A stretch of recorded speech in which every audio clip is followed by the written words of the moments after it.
been in regular contact with the Lucari, and they've recently unveiled a new starship designed for space exploration. They're eager to head out into the unknown, and they've asked us to give them a hand. Starfleet has decided to send you to assist them in their first voyage beyond their home system. This is an exciting time for the Lucari. Watch over them and help them to see the value of space exploration, and let them make discoveries.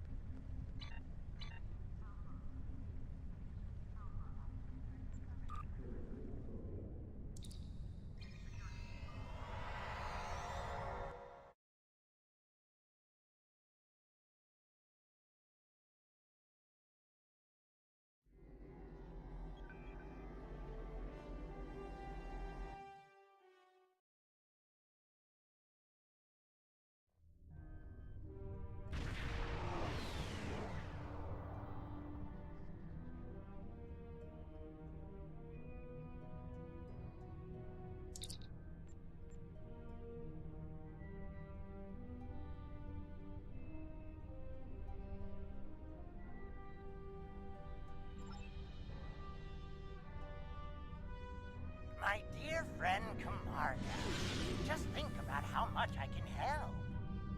I try not to think about you at all, Margaret. I thought I'd seen the last of you. That is to say, we meet again. Oh, come now. I'm sure we can reach an agreement that is to everyone's liking. Thank you. That insistent Ferengi has been trying to make new trade deals with us since he first visited our system. Oh, everything he tries to sell is either broke. Thank you. It's good to see you again, and under much better circumstances. You'll be happy to know that our star remains stable. The decision to explore was somewhat controversial, however. Many Lucari were resistant to the notion. We settled this moon long ago, after we were forced to leave our dying homeworld of Kentar. It was still, the exploration initiative passed. Considering my experience, my people have chosen me to command the LSS Concordium. It was our ship is ready to go, and you are. While we have some catching up to do, we've engaged the best engineering minds of our world to modify this vessel. I'm quite proud. We've done a lot in a very short period of time. We've added some of your defensive technology to this ship, as well as some warp drive upgrades. Our collaboration with your engineers has been quite inspirational. We've started work on a starship of our own design. One of many. Our ship is ready for our maiden voyage. I've chosen a star that is close enough to be within reach, but still just outside the area of space that you've explored, and obviously one that we haven't visited yet. According to your star charts, it's a yellow-white star called 20 Draconis. This isn't over, believe me. The next deal we make will be on my terms.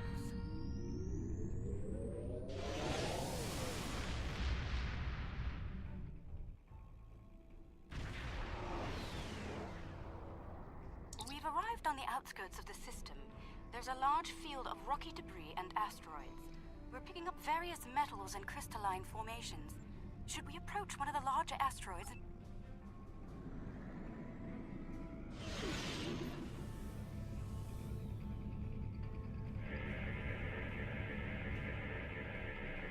Readings coming in now. Large quantities of silicate, hematite, hafnium, iridium.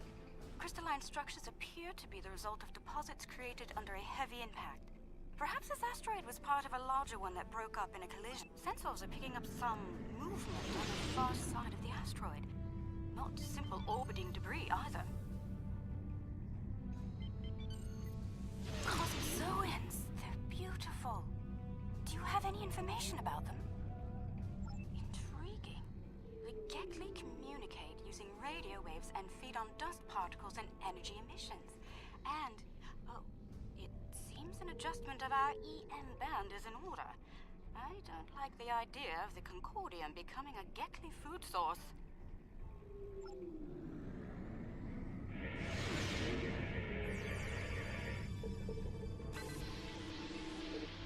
We've adjusted our power systems. I'd like to gather more data on the Gekli before... An excellent idea! We'll be able to track their movements and learn more about their migratory patterns and feeding habits. We'll need to get close in order...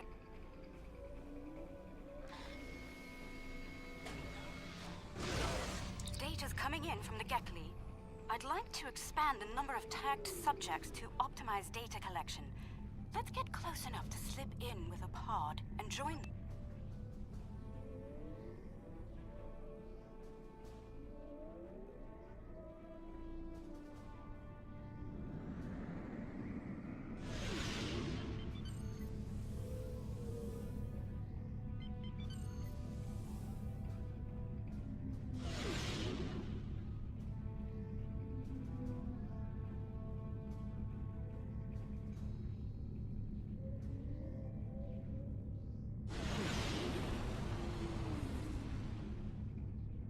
We're getting close-up readings from all of the creatures.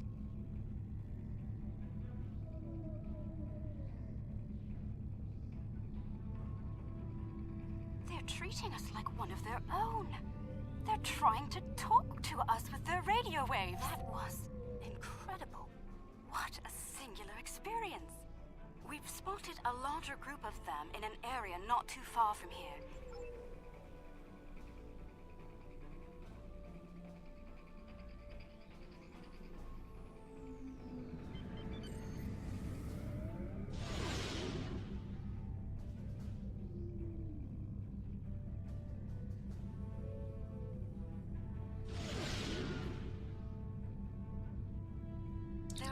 That several Gekli pods frequent this area. There's a lot of dust and particulate matter, but we can't see how the asteroids are getting broken down. I think there's something we're not seeing on the visible spectrum. Your ship has a stronger deflector than ours. Can you emit a particle wave? We could...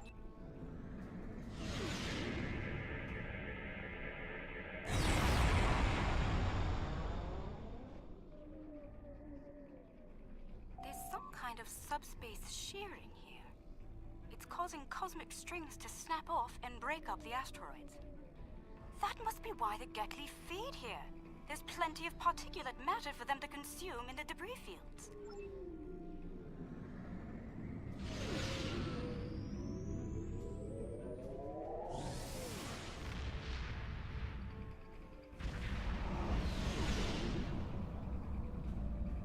Sensors are reading a swarm of comets passing by this stellar body. They look to have an orbital period of about 173 of your standard years. I'd like to know if they came from outside of the system and were... This comet is mostly ice and dust. There are indications that the cometary matter formed around a magnetic core. The other comets may be more interesting. Let's...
shows signs of magnetic radioactive matter. This comet may have seen some interesting particle fields in its wandering.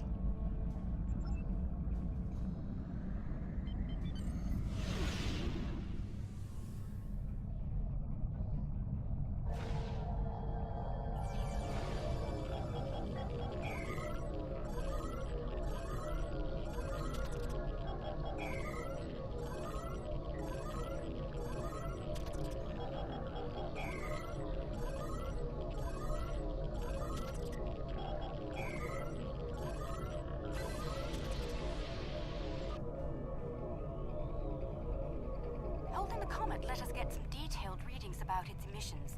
Based on the structure of its silicate crystals, it's been in a pattern. It picks up energy from its trip near the star. It's like ice melting and refreezing. But it seems to lose a large quantity of energy all at once near here. I'm not sure why. These comets seem to have a long orbit that coincides with the orbit of a Class A planet nearby. I'd like to launch a probe and see if the cometary movements have had any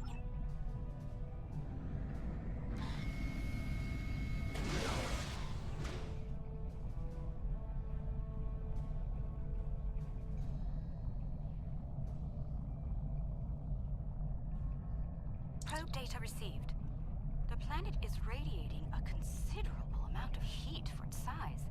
Nothing our shields can't handle, but I don't see any expeditions to its surface happening anytime soon. Curious. I'm picking up several large, moving sources of energy. Sensors indicate they're a life form of some kind.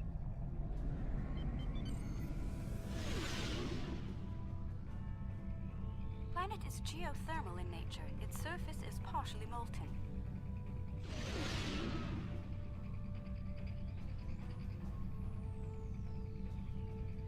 No life forms detected planetside. Then again, it is lava.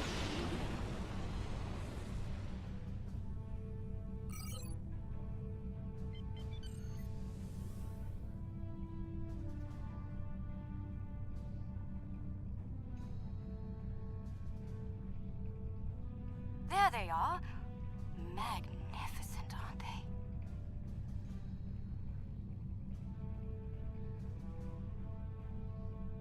The creatures are luminescent ovoids? Not sure how to describe them. They remind me of an aquatic life form native to Lucari Prime. There are little ones huddling close to the planet's atmosphere.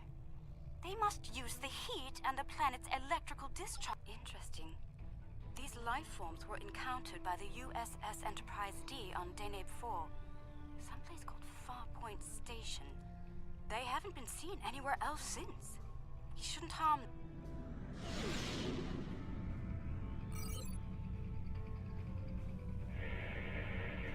The color display must be a form of communication. I didn't realize that life forms could exist in this fashion, living off the heat of planets, feeding on the particles in space, absorbing radiation from the cosmos.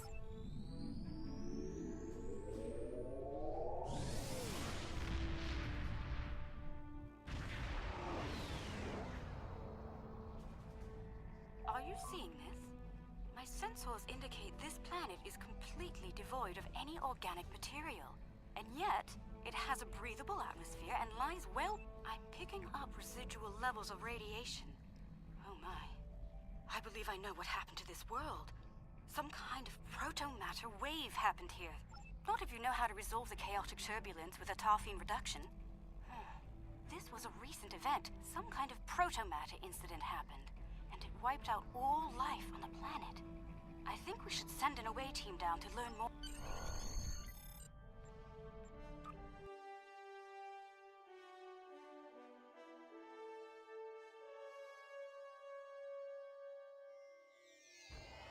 Oh, not sure I'll ever get used to transporters. Let's see. Initial scans suggest this area used to be inhabited, but I can't find a single trace of organic matter. None. I see some carvings on those...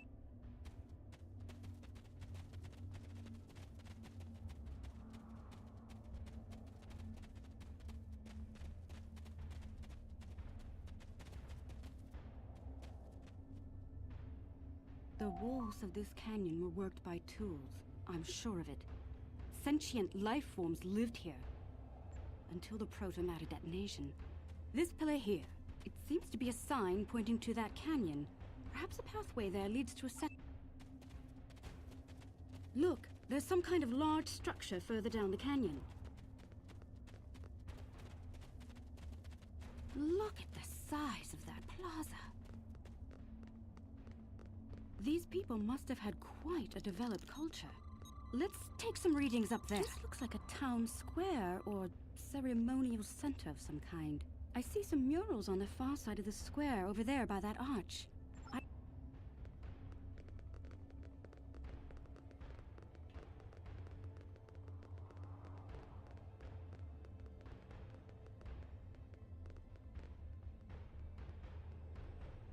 These murals depict people bringing some objects to this place. Crystals or gems, I believe?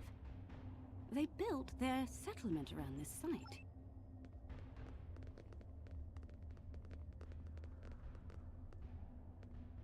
This mural depicts the construction of this large structure.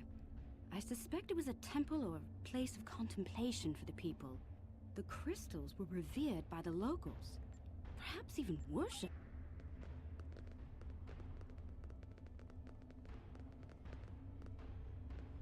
The crystals depicted in this mural appear to be growing for some reason. I wonder if this is a symbolic or literal representation of events. Perhaps the structure needed to be modified to hold the volume of crystals they collected over the... Quite the enigma we found here. I suspect there's more to be found inside. Getting there will be a challenge, however. According to my scans, these pillars are connected to some kind of massive mechanical structure.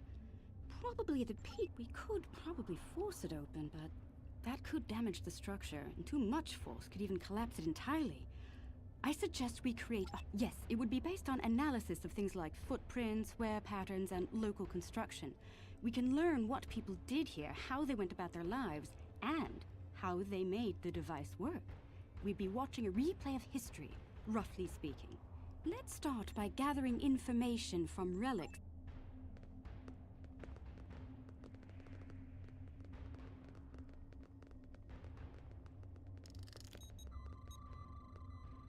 These artifacts were used with opposable thumbs and indicate a likely handspan of 22 centimeters. Based on these footprints, these people had a stride that places them at about 1.6 meters on average. The wear patterns here show us that people leaned against here frequently. This was a meeting and gathering area. Strange. These relics should be covered with dust and sand, worn away by time and wind. But they're all uncovered. No organic matter left in every... Yes, the evidence seems clear. The proto-matter detonation happened only weeks, perhaps even days ago. We're going to need to make an accurate simulation to continue our studies here. I suggest using modified pattern and...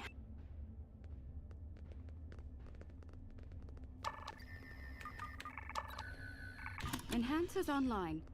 The signal is strong and clear.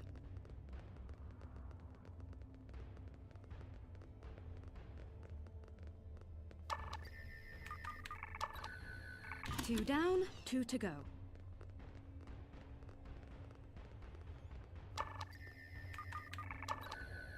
That's three. One more and we'll be ready.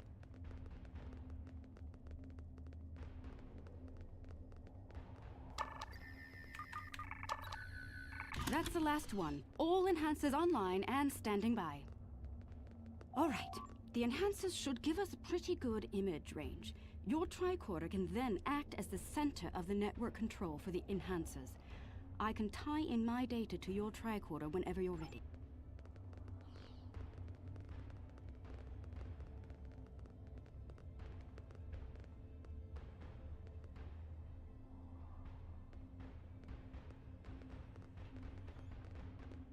Note that the alien is using the pillars in a specific order.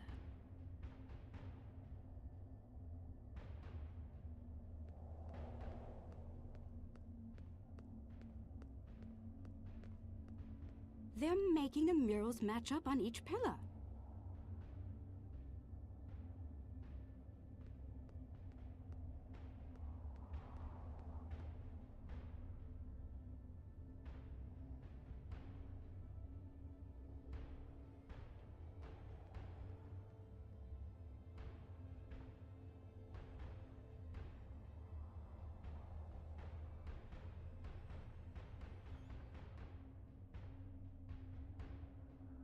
Looks like some kind of functionary, priest or bureaucrat, I think, would unlock the door by turning the murals on the pillars.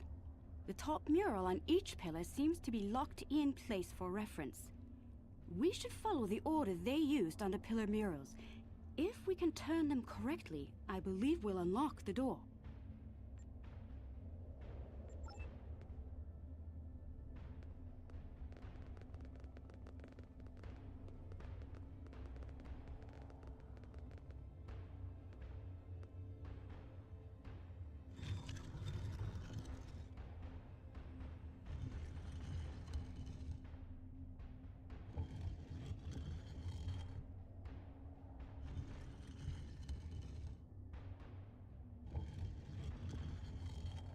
You hear that? That's the first pillar set in place.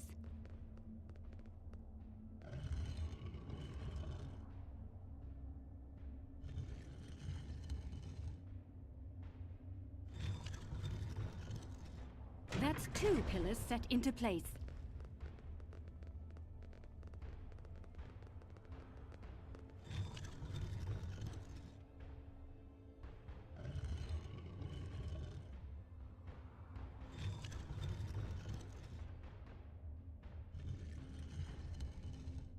Three pillars are locked in now.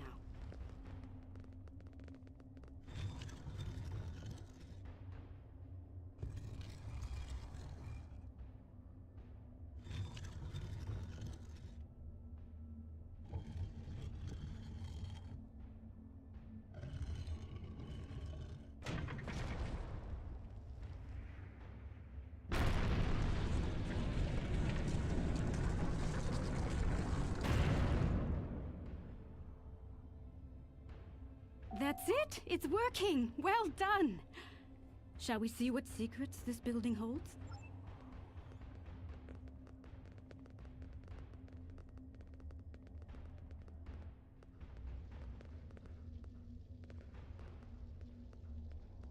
Isn't that the symbol of your Starfleet? How did it get here? How could it be in a temple of people who don't even have electricity, much less space travel? This is getting stranger by the minute. We should search.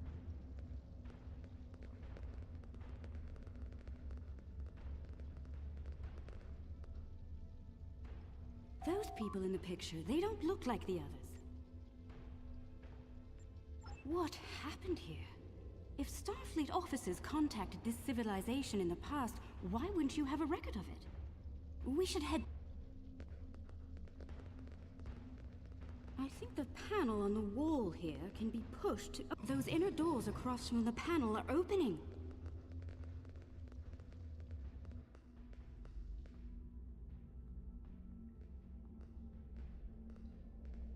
What is all of this?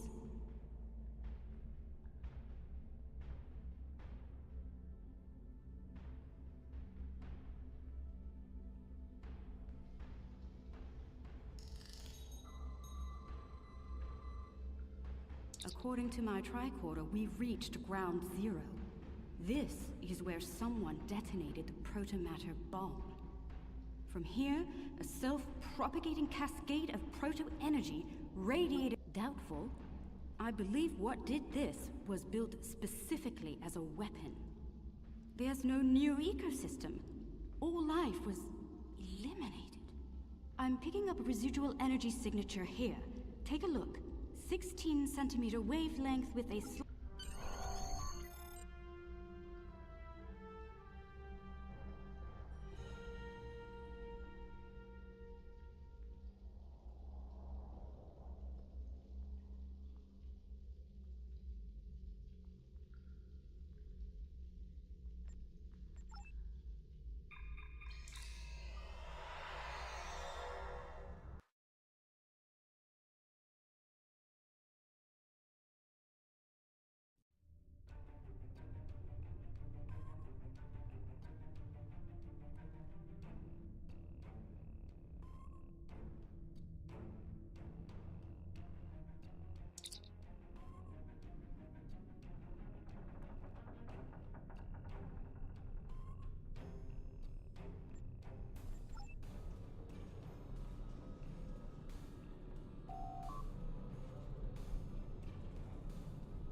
Chief Engineer's Log.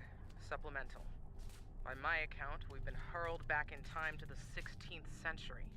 To make matters worse, we're a very long way from the Deneva system. None of our shuttles are warp capable, and even if we could get to Earth, we'd be in the wrong time. In short, we're stuck. There's nothing to do.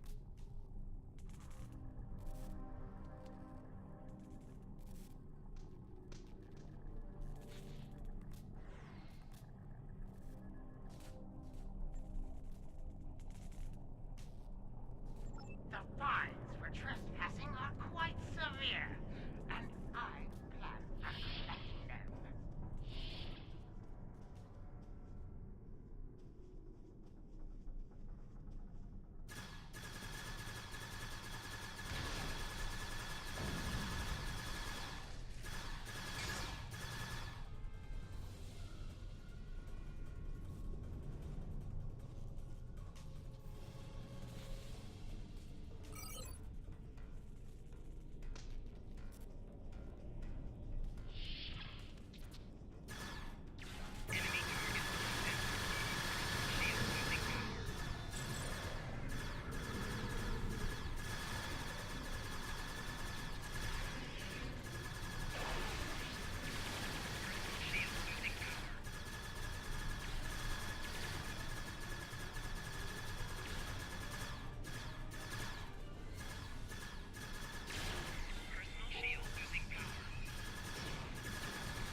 Chief Engineer's Log, April 17th, 1570.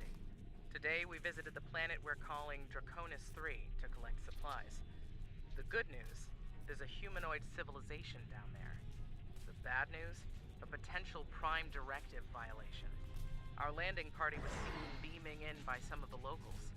We're hoping that doesn't impact their culture in any way.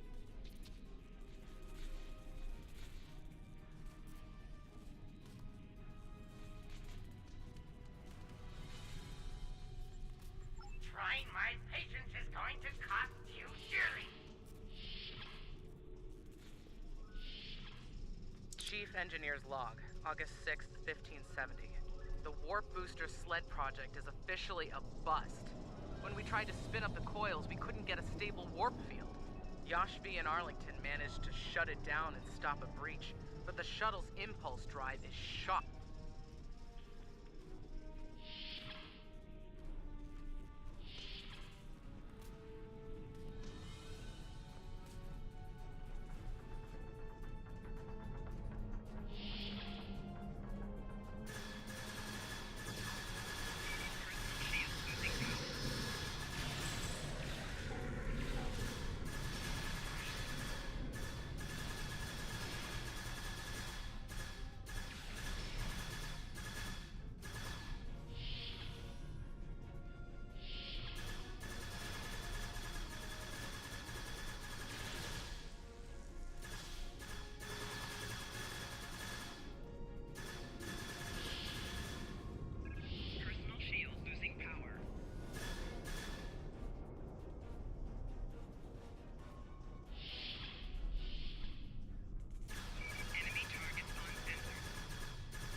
Engineer's Log, July 26th, 1571. Most of us went into stasis this morning. There weren't enough pods for everyone. 3 of us had to stay awake. We drew lots, and Tavon, Sheridan, and I were the lucky winners. Since we're out of options, we've decided to go native.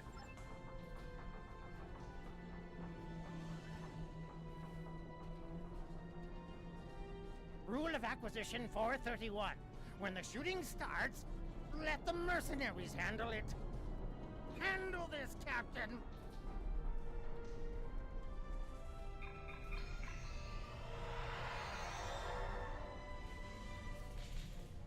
The crime is trespassing. The sentence is crime. Shield losing power. Viking damage detected. Shield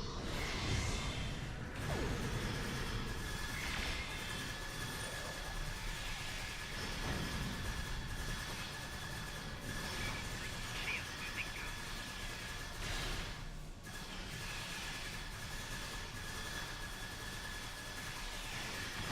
Viking damage detected.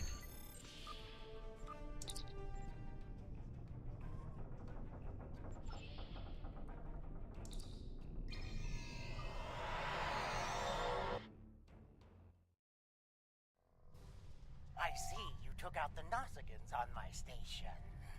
I'll just add their fees to your tab. I do hope you're good for it. Otherwise, I might have to take possession of that pretty...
That was quite an adventure. I knew Madron was greedy and treacherous, but I never thought he was willing to kill to get what he wants. In spite of that, I feel like... Indeed. I'd say our first flight was a success. Now we need to share our discoveries with everyone back home. I hope today's events will convince my people of the continued need to explore and to be part of the galactic...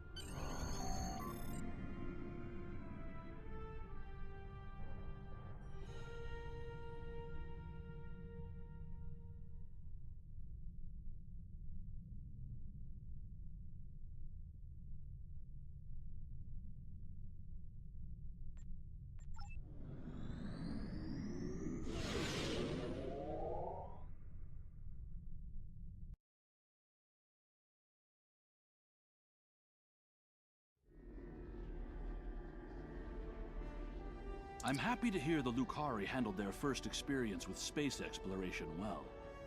There's talk of their desire to join the Federation, and from what I'm seeing, they'd be fine members. The mystery of Station K-13 has been solved, although the past violation of the Prime Directive by some of its personnel is a concern.